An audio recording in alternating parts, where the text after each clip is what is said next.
Matthew ଲିଖିତ ସୁସମାଚାର 25 ପର୍ବ ତାର 14-15 କି 16 ମୁଁ ପଢୁଛି। କାରଣ ବିଦେଶକୁ ଯାତ୍ରା କରୁଥିବା ଜଣେ ବ୍ୟକ୍ତି ଯେପରି ଆପଣ ଦାସମାନଙ୍କୁ ଆହ୍ୱାନ କରି ସେମାନଙ୍କ ହସ୍ତରେ ନିଜର ସର୍ବସ୍ୱ ସମର୍ପଣ କଲେ, ସ୍ୱର୍ଗରାଜ୍ୟ ସେହିପରି।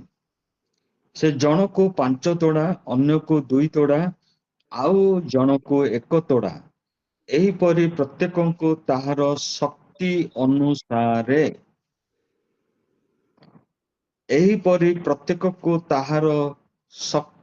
ଅନୁସାରେ ଇଂରାଜୀରେ ବଢିଆ ସୁନ୍ଦର ତାର ଭର୍ସନ ଗୁଡାକ ଅଛି।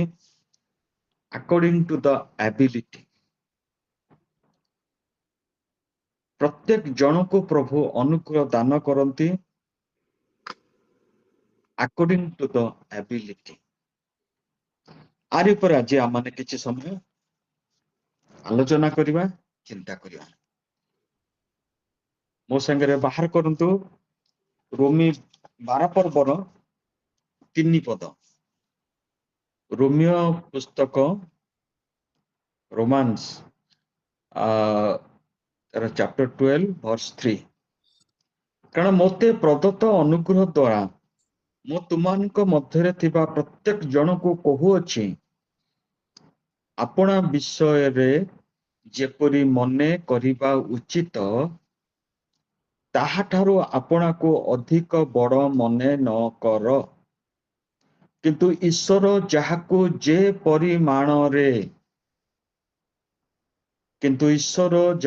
ଯେ ପରିମାଣରେ ବିଶ୍ୱାସ ବିତରଣ କରିଅଛନ୍ତି, ସେହି ଅନୁସାରେ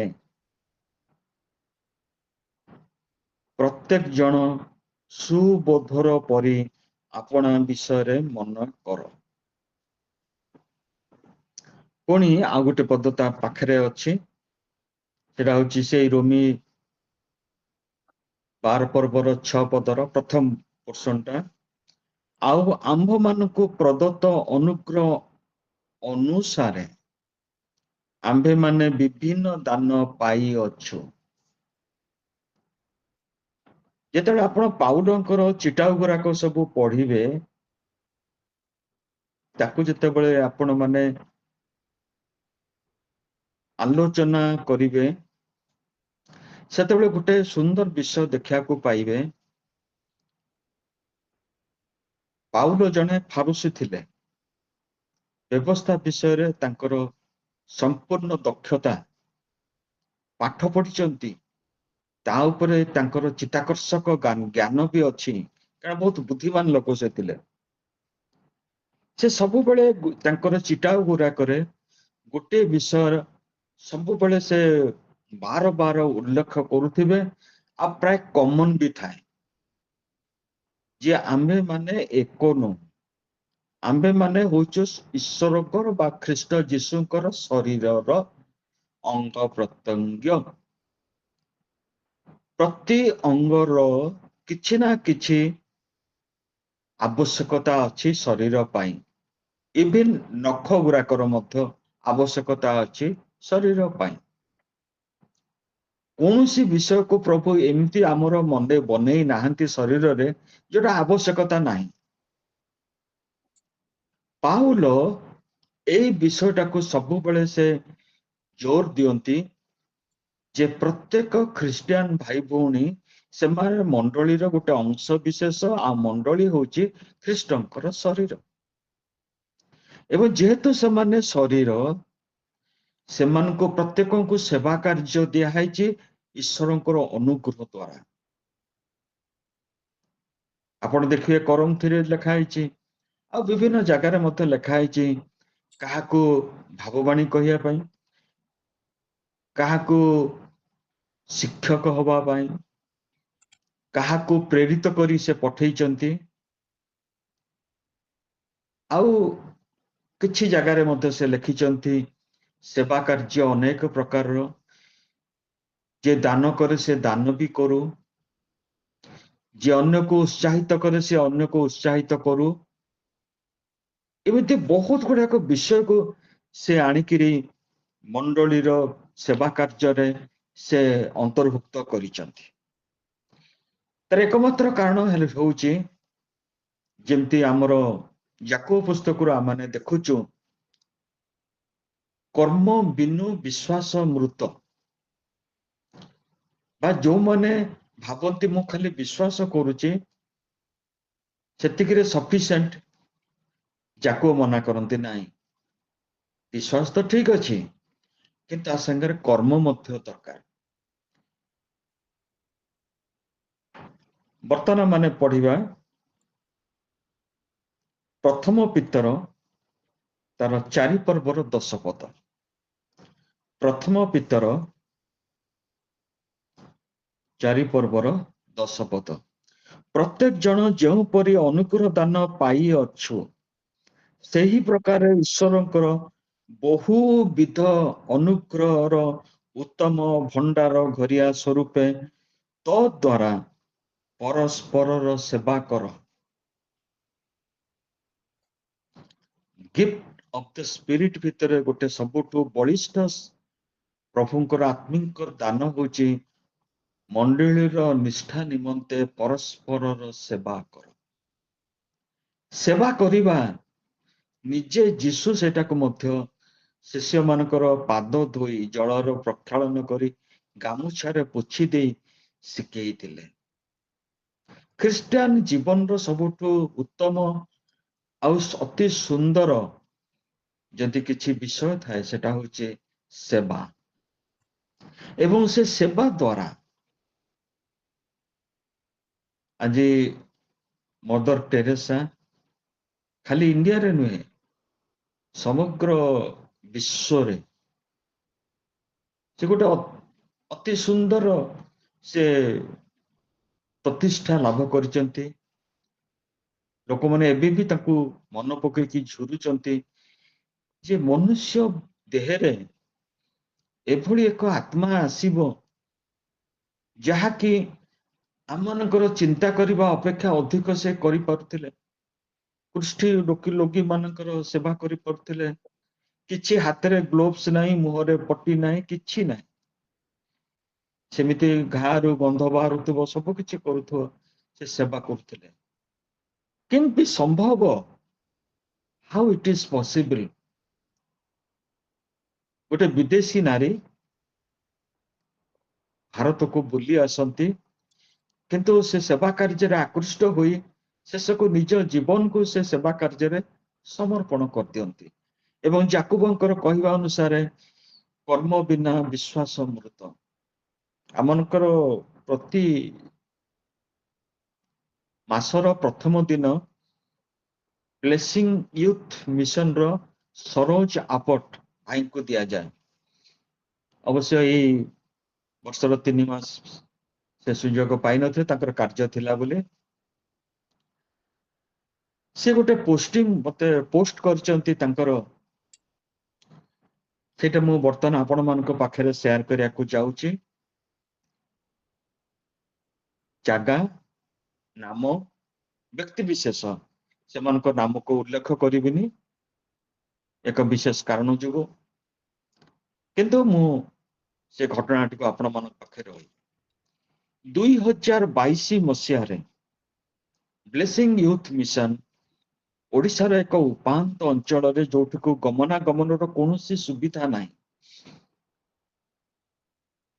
ସେତେବେଳକୁ ଫିଲିପ ବିଶୋଇ ବୋଲିକା ଜଣେ କାର୍ଯ୍ୟକାରୀ ଥିଲେ, ସେ କାମ କରୁଥିଲେ, ସେ ଆଜି ନାହାନ୍ତି। ତାଙ୍କ ସାଙ୍ଗରେ ଆଉ ତାମିଲ ଭାଇ ମାନେ କେତେ ଜଣ ମିଶିକିରି ଗୋଟେ ଜାଗାକୁ ଗଲେ, ଉପାନ୍ତ ଅଞ୍ଚଳକୁ, ସେଠାରେ ଯାଇକିରି ବାକ୍ୟ ପ୍ରଚାର କଲେ। 2022ରେ ବାକ୍ୟ ତ ସେ 2022ରେ ପ୍ରଚାର କରିନାହାନ୍ତି, ଆଗରୁ କରିଛନ୍ତି। 2022ରେ ସେମାନେ କିଛି ଲୋକ ପ୍ରଭୁଙ୍କୁ ଗ୍ରହଣ କଲେ। ପାଖାପାଖି 22ଟି ପରିବାର ଯେତେବେଳେ ସେମାନେ ପ୍ରଭୁଙ୍କୁ ଗ୍ରହଣ କଲେ, ଆଉ ସେମାନେ ଗୋଟେ ଚିନ୍ତା କଲେ ଗୋଟେ ପ୍ରାର୍ଥନାର ଗୃହ ବନେଇବା ପାଇଁ। ପ୍ରାର୍ଥନାର ଗୃହ ଅତି କମ ଖର୍ଚ୍ଚରେ ଝିଙ୍କର ଘର ଟେ ବନେଇଲେ।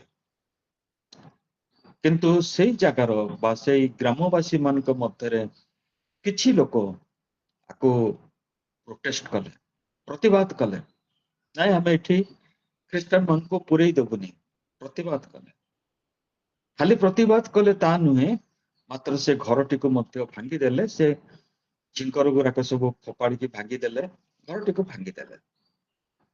एई जो 22 जन से माने पीस मार्च करी नाहंती बा सब आड़ को एसओएस पठे नाहंती, जे एमती घटिगला सेमती घटिगला हमको टका पठाओ आमे आउथरे बना, सेटा करना। आईन अनुसारे आईन संगत भावरे से माने जाइकिरे कलेक्टर को तांकर दुख जणाइले। से डिस्ट्रिक्ट रो ना भी मु कहूनी आउ जणाइले। जणाइला परे प्रभु से कलेक्टर को मनरे कार्य कले।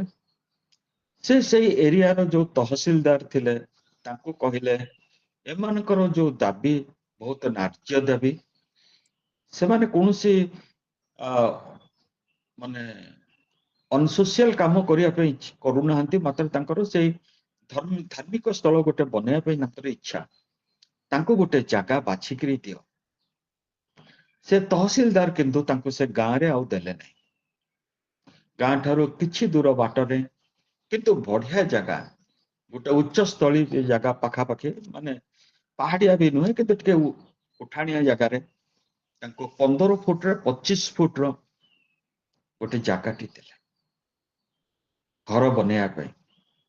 एटा 22 मसिया रे सरोज भाई पोस्ट करथिले जे एभली घटना घटिछि बोले, किंतु एई जो परमिशन एका सब 23 24 ए आड़ को से माने पाइले, किछि प्रोटेस्ट करि नाहंती, खाली तांकर आईनगत जो अधिकार अछि ताकू जाइकी से माने निवेदन कले। किंतु ता फल रे से माने प्रभु ठारो आशीर्वाद पाइले, पुणी कलेक्टर ठारो मध्य दया अनुग्रह पाइले। कलेक्टर कहले तमन जेतले सेठारे पूजा विधि करिवो बा प्रार्थना स्थल रे बहुत लोक जमा हेबे, आ सेठार तो पानी रो व्यवस्था नै, एटा उच्चा जगाटा, से गोटे नलकूपर व्यवस्था कले, सैंक्शन कले बोरवेल।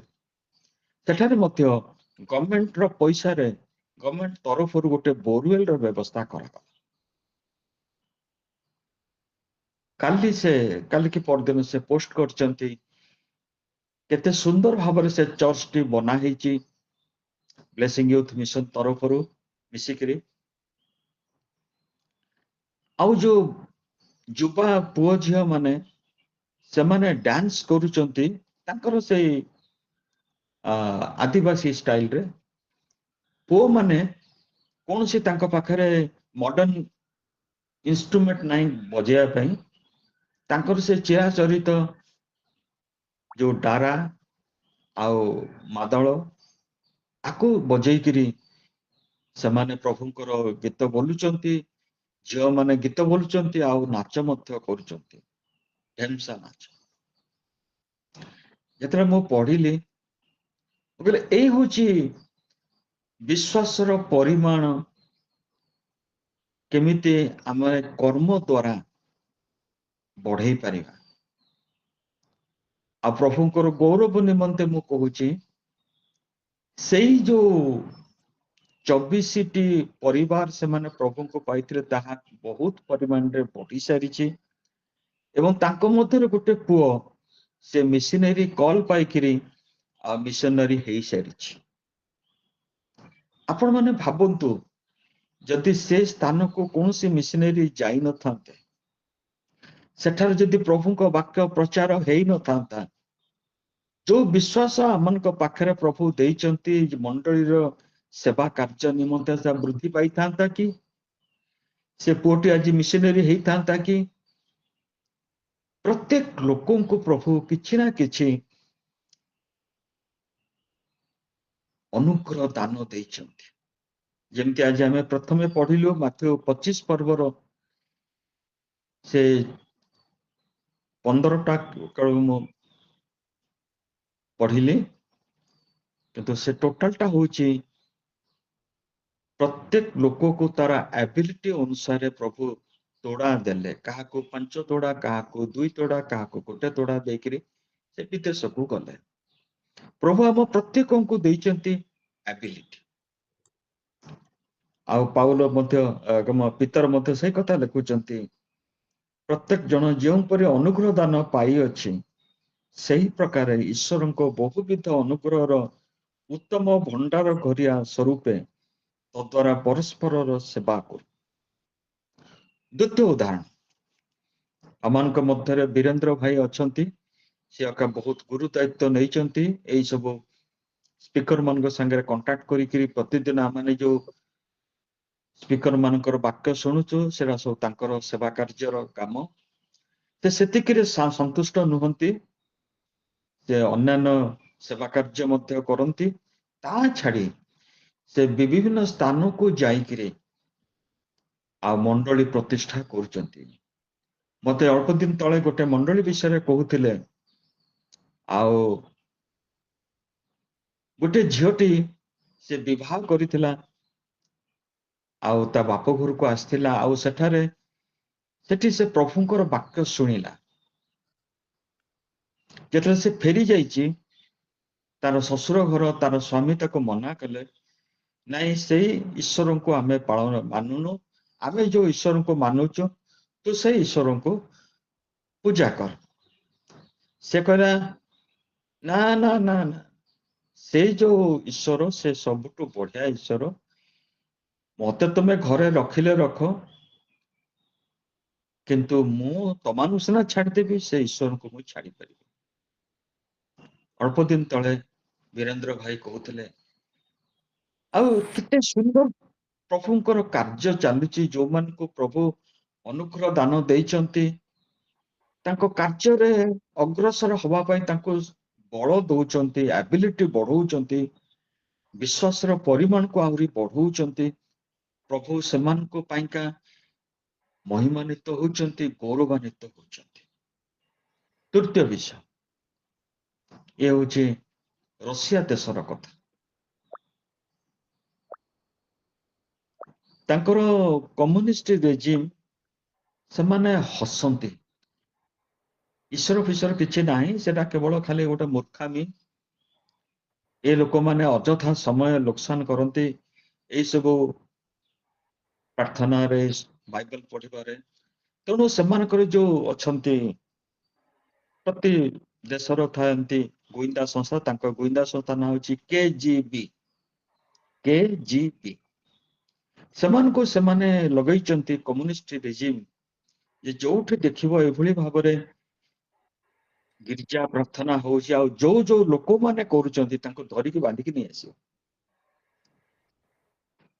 एई जो कथाटा मु वर्तमान कहया पे जाउची सेटा गोटे छोटो कांग्रेगेशन आ तांकर पालक थिले ब्रदर सर्गेई तांकर रशियन लैंग्वेज रो सेमती भाषा ए सर्गेई तांकर पुओ झियो विषय तो से साक्षर किछि उल्लेख नाही केवल स्वामी स्त्री से माने रहंती गोटे छोटो घरे आउ से दिन प्रथम कथाटी से आरंभ करती से ये जो दिन तांकर मंडली रे गोटे नुआ लीडर बछा हबो आ से नुआ लीडर बछा हवा पई समस्त को अनुरोध कराइछि समस्ते आसीबे कोठु आसीबे ना गोटे निकांच एकांत रे थिबा गोटे गृह मध्य को सेटा पुणी कोहु भितरे थिबो आ समस्त एक समय आसीबेनी आ गोटे रूट रे आसीबेनी कारण केजीबी बहुत चालाक आ विभिन्न समय रे विभिन्न रूट नेकिरी से गृह को आसीबे तांको कहाई थिला किबळे भाबरे कबाट रे आघात करिया पड़िबो से आघात रो समान भितरे जे लोक से जानुथिले जे हां आमरी लोक आसीचे आसान कबाट खोलुथिले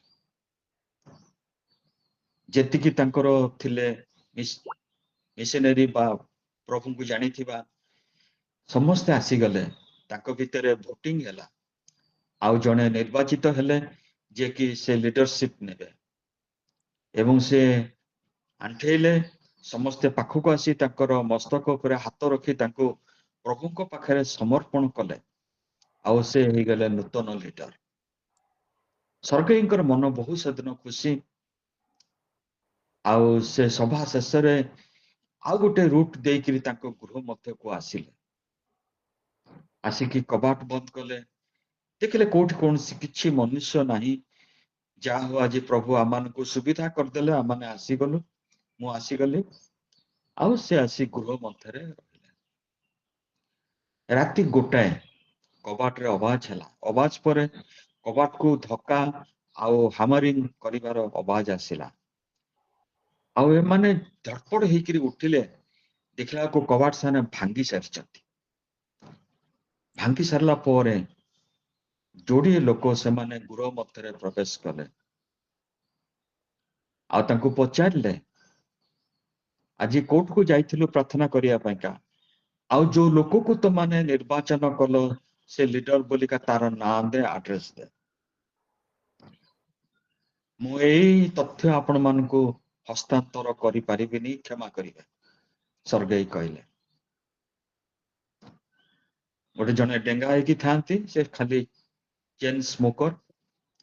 ଆଉ ଜଣେ ମୋଟାମୋଟି ହେଇକିରି ମଧ୍ୟ ହାଇଟ ର ଥାନ୍ତି। ସେ ତାଙ୍କୁ ବହୁତ ଭାବରେ ଇଣ୍ଟରଗ୍ରେଟ କଲେ, କିନ୍ତୁ ଆଙ୍କ ମୁହଁରୁ କଥା ନେଇ ପାରିଲେ ନାହିଁ। ଯେତେବେଳେ କଥା ନ ନେଇ ପାରିଲେ, ସେମାନେ କହିଲେ ଆମେ ବର୍ତ୍ତମାନ ତତେ ଆରେଷ୍ଟ କରିକିରି ଥାନାକୁ ନେଇଯିବା, ବା ତାଙ୍କର ଯୋଉ ଜାଗାରେ ଇଣ୍ଟରଗ୍ରେଟ କରିଲେ। ଆଉ ସେ କହିଲେ ମତେ ମୋ ସ୍ତ୍ରୀକୁ ଗୁଡ ବାଇ କହିବା ପାଇଁ ତ ସମୟ ଦବ? କହିଲେ ହଁ ଯା। ଆଉ ସେ ଧୀରେ କିନା କହିଲେ, ତୁ ମଧ୍ୟ କାହାକୁ କହିବୁନି, ଆଉ ମୁଁ ଗଲା ପରେ ପରେ ତୁ ତୋର ଭାଇ ଘରକୁ ପଳେଇବୁ। ଦେଖନ୍ତୁ ସେମାନେ ପ୍ରଭୁଙ୍କ ପାଖରେ ବୃଦ୍ଧି ଲାଭ କରୁଛନ୍ତି। ସରକାର ତାଙ୍କୁ କୌଣସି ଭାବରେ ସାହାଯ୍ୟ କରିବାକୁ ଇଚ୍ଛୁକ ନୁହେଁ, କିନ୍ତୁ ସେମାନେ ବୁଦ୍ଧିର ସହିତ ସାହସିକତାର ସହିତ ସେ କାର୍ଯ୍ୟକୁ ଅଣ୍ଡରଗ୍ରାଉଣ୍ଡରେ ଆଗେଇ ନଉଛନ୍ତି। ସେତିକି କହିକିରି ସ୍ତ୍ରୀ କାନ୍ଦୁଛନ୍ତି, ସ୍ୱାମୀ କାନ୍ଦୁଛନ୍ତି, ସେ ପଳେଇ ଆସିଲେ। କହିଲେ ଚାଲନ୍ତୁ, ଆପଣ ମତେ ଯୋଉଠୁ ନବା ପାଇଁ ଚାହୁଁଛନ୍ତି ନେବେ। ତାଙ୍କ ହାତରେ ହ୍ୟାଣ୍ଡକପ୍ ପଡିଲା, ସେମାନେ ସେ ଇଣ୍ଟରଗ୍ରେସନ ରୁମକୁ ନେଇଗଲେ। ନେଇକି ଯେତେ ଯାହା ପଚାରିଲେ ସେ କିଛି ଉତ୍ତର ଦେଲେନି। କହିଲେ କ୍ଷମା କରିବେ, କ୍ଷମା କରିବେ, ମୁଁ କହିପାରିବି ନାହିଁ। ତାପରେ ସକାଳ ହେଲା। ସକାଳ ହେଲା ପରେ ଆଉ ଜଣେ ଦି ଜଣ ଆସିଲେ ଆଉ ତାଙ୍କୁ ଥ୍ରେଟେନ କଲେ।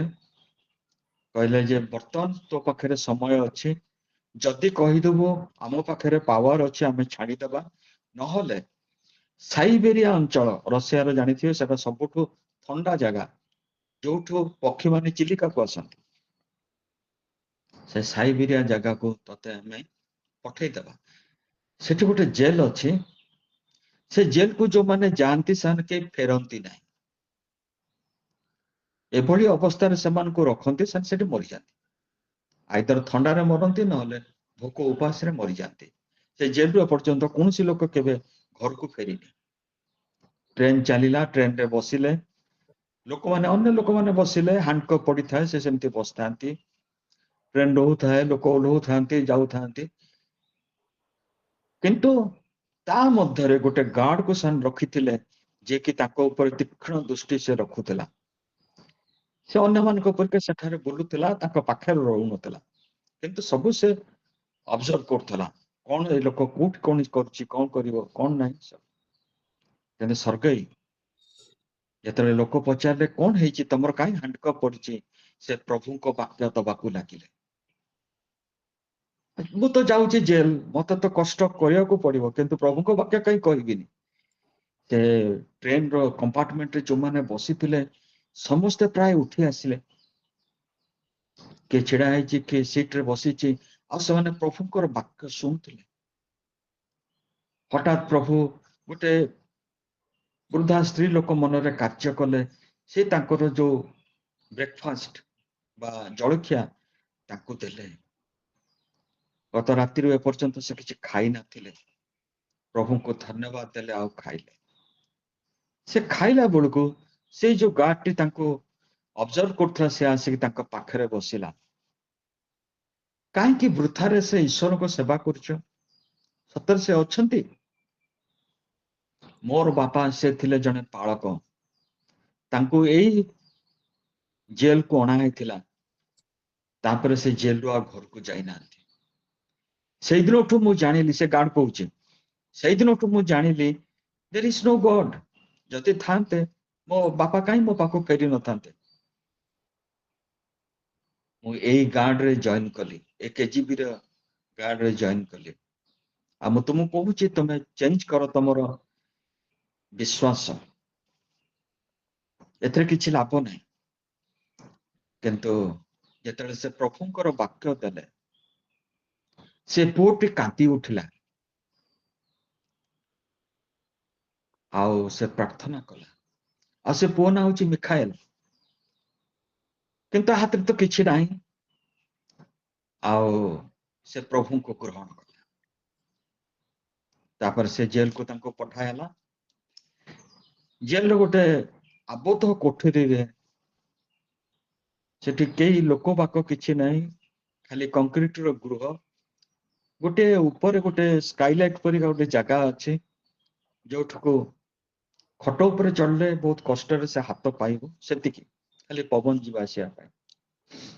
ଗୋଟେ ପୁରୁଣା ଛିଣ୍ଡା କମ୍ବଳ, ଯୋଉଥିରେ କି ସେ ଶୀତ, ସାଇବେରିଆର ଶୀତ ସେଠି ସମ୍ଭାଳିବନି। ଆଉ ତାକୁ ତା ଭିତରେ ରଖାଗଲା। ଯେତେବେଳେ ସେ କବାଟଟା ବନ୍ଦ ହେଲା, ଜେଲର ଯେ ସେ ଆହୁରି ରାକ୍ଷସ ଟାଇପର ଲୋକ, ସେ କୁଶ୍ଚା ରଟନା କରି କହୁଥାନ୍ତି, ତୋର ଈଶ୍ୱର କଣ କରିବେ ବର୍ତ୍ତମାନ? ମୁଁ ତତେ ଖାଇବାକୁ ଦେବିନି, ଦେଖିବା କୋଉ ଈଶ୍ୱର ଆସି ତତେ ଦେବେ ଖାଇବା। ଆଉ ପ୍ରକୃତରେ ସେ ଖାଇବାକୁ ଆଉ ପାଇଲେନି। ତାହେଲେ ଯେତେବେଳେ ମତେ ଭୋକ କରୁଥାଏ, କଣ କରିବି, ଏତେ ଭୋକ କରୁଛି, ମୁଁ ସେ ପେଟର ସେ ଚମଡ଼ା ଗୁଡାକୁ ଚାପିକିରି ରଖେ, ଆଉ ପ୍ରାର୍ଥନା କରେ, ପ୍ରଭୁ ତମେ ତ 40 ଦିନ ଉପବାସ କରିଥିଲ, ଯଦି ତମେ ଉପବାସ କରିଥିଲ, ମତେ କାହିଁ ସେଇ ଶକ୍ତି ଦିଅନ, ମୁଁ ଯେମିତି ଉପବାସ ରହିପାରିବି, ମୋର ଭୋକ କିଛି କ୍ଷତି କରିବନି। ପ୍ରଭୁ ତାଙ୍କୁ ଶକ୍ତି ଦେଲେ। ଯୋଉ କମଳ ସେ ଶୀତକୁ ସମ୍ଭାଳି ପାରେନି, ସେଟା -ଡିଗ୍ରୀ ଚାଲେ ରାତିରେ, ଚଟାଣଟା ବରଫ ପରି ଥଣ୍ଡା। ଦିନେ ହଠାତ୍ ସେ ଚଟାଣ ଉପରେ ଗୋଡ ରଖିଲା ବେଳକୁ ସେ ଦେଖିଲେ ଚଟାଣଟା ଗରମ, ସେ ରୁମର ବାୟୁମଣ୍ଡଳ ଗରମ, କାରଣ ସେମାନେ ସେଠି କାଠ ଜାଳିକିରି ଗୃହକୁ ଉତ୍ତାପ ଯୋଗାନ୍ତି। ସେ ଜାଣିଲେ ନିଶ୍ଚିନ୍ତ ମୋ ପ୍ରଭୁ ମୋ ସାଙ୍ଗରେ ଅଛନ୍ତି। ଠିକ୍ ତା ପରଦିନର ଘଟଣା, ସକାଳୁ ସେ ଉଠୁଛନ୍ତି, ସେଇ ଭୋକ, ସେଇ କଷ୍ଟ। ଉପର ସେ ଯୋଉ ଖିଡିକି ପରିକା ଗୋଟେ ସ୍କାଇଲାଇଟ ପରେ ଗୋଟେ ସ୍ଲଟ ଥିଲା, ସେଠି କିଏ ଗୋଟେ ଯେମିତି ପଶୁ ତାର ସେ ଖୁରାରେ ବା ନଖରେ ତାକୁ ସେ ଟାଣୁଛି। ଏ ଖଟ ଉପରେ ଚଢିକି ଦେଖିଲା, ଗୋଟେ ବିଲେଇ ଆସିଛି। ବିଲେଇର ମୁହଁରେ ଗୋଟେ ବ୍ରେଡ, ସେ ପୁଣି କଷ୍ଟଲି ବ୍ରେଡ, ରଷିଆର, ସେଟା ହଉଛି ବ୍ରାଉନ ବ୍ରେଡ। ଆଉ ହାତ ବଢେଇକିରି ସେ ବିଲେଇର ମୁହଁରୁ ସେ ବ୍ରେଡ ଟାକୁ ଆଣିଲେ। ଓହ, ମନରେ କି ଆନନ୍ଦ, ଏତେ ଦିନ ଭୋକରେ ଥିଲି, ଆଜି ଖାଇବି। ହଠାତ୍ ତାଙ୍କ ମନରେ କିଏ ଗୋଟେ କହିଲା, ତେବେ ତୁ କୋଉ ସାକ୍ଷ୍ୟ ଦବୁ ସେ ଜେଲରକୁ? ସେ ଜେଲର ପରା କହିକି ଯାଇଥିଲା ଯେ କୋଉ ପ୍ରଭୁ ତତେ ଖାଇବାକୁ ଯୋଗେଇବେ, ତୁ କଣ ସାକ୍ଷ୍ୟ ଦବୁ? ଆଉ ଖାଇଲେନି। ସେ ବେଡର ଯୋଉ ମ୍ୟାଟ୍ରେସ ତାକୁ ଟେକିକିରି ସେ ଯୋଉ ପଟା ଥିଲା, ପଟା ଉପରେ ରଖିଲେ। ଏମିତି ହେଇକି 7 ଦିନରେ ସେ 7ଟା ପିସ୍ ବ୍ରେଡ ପାଇଲେ, ଖାଇନାହାନ୍ତି। ଅପେକ୍ଷାରେ ଥାନ୍ତି ସେ ଜେଲର କୋଉ ଦିନ ଆସିବ। ଆଉ ସତକୁ ସତ ସେ 7ଟି ପାଇଲା ପରେ ସେ ଜେଲର ଦିନେ ଆସିଲା, କବାଟ ଖୋଲିଲା। ତୁ ବଞ୍ଚିଛୁ ପର୍ଯ୍ୟନ୍ତ, କୋଉ ପ୍ରଭୁ ତତେ ଯୋଗେଇଲେ ଖାଦ୍ୟ? ହଁ, ପ୍ରଭୁ ଯୋଗେଇଛନ୍ତି। କାରଣ ମୁଁ ଯୋଉ ପ୍ରଭୁଙ୍କୁ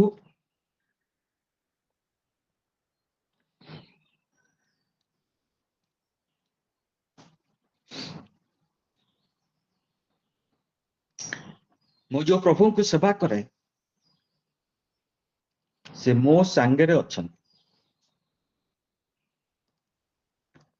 କେନ୍ ଜାଣୁଛ ନା ତମେ ଜୋତା ଖୋଲ ଏଇ ଚଟାଣ ଉପରେ ଚାଲ, ସେ ସତ ଯେମିତି ଖୋଲିକି ଚାଲିଲେ, ଆରେ ଉତ୍ତାପ, ଏତେ ସୁନ୍ଦର ଉତ୍ତାପ ଘର ଭିତରେ, ଚଟାଣ ଗରମ ଅଛି।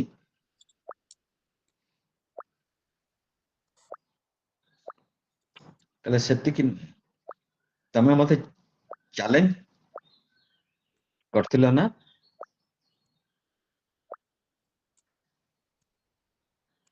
କୋଉ ପ୍ରଭୁ ଯୋଗେଇବେ?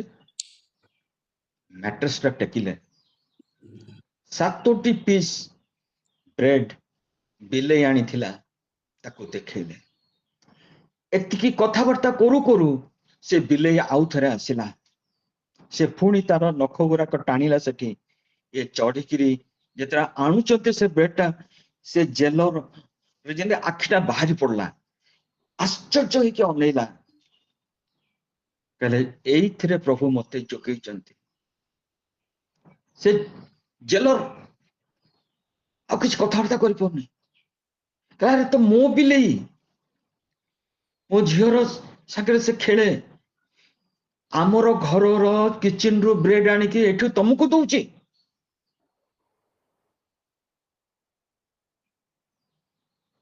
ହଁ ପରା, ତାଙ୍କୁ ସ୍ୱର୍ଗେଇ କହୁଛନ୍ତି ଗୀତ ସଂହିତା 23ର,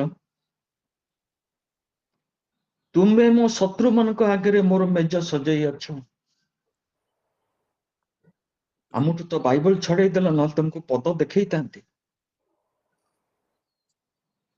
ଆଉ ସେ ଜେଲର ହୃଦୟ ପରିବର୍ତ୍ତନ ହେଇଗଲା, କାନ୍ଦି ପକେଇଲା। ହେଲେ ମୁଁ ମଧ୍ୟ ସେ ଈଶ୍ୱରଙ୍କୁ ଚାହୁଁଛି। ଦୁଇ ଜଣ ଯାକ ଖଟ ଉପରେ ନୁହେଁ, ଚଟାଣରେ ଆଣ୍ଠେଇଲେ।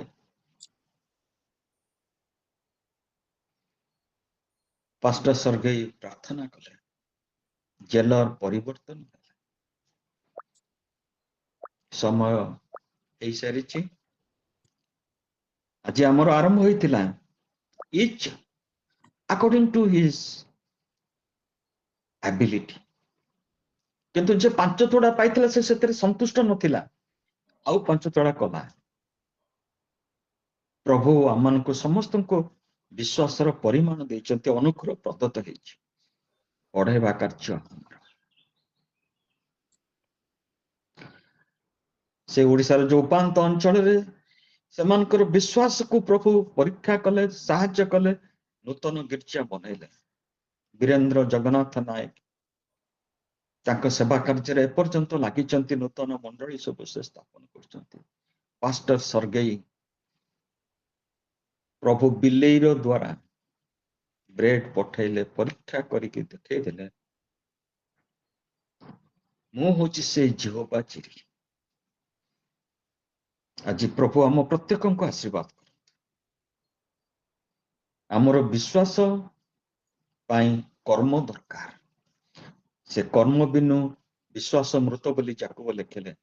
ପ୍ରତ୍ୟେକ ଜଣକୁ ପ୍ରଭୁ ଯୋଉ କର୍ମ ଦେଇଛନ୍ତି କରିଛି। ପ୍ରଭୁ ଅଳ୍ପ ଚିନ୍ତାରେ ଆଶୀର୍ବାଦ କରନ୍ତୁ। ଗଡ୍ ବ୍ଲେସ୍ ୟୁ।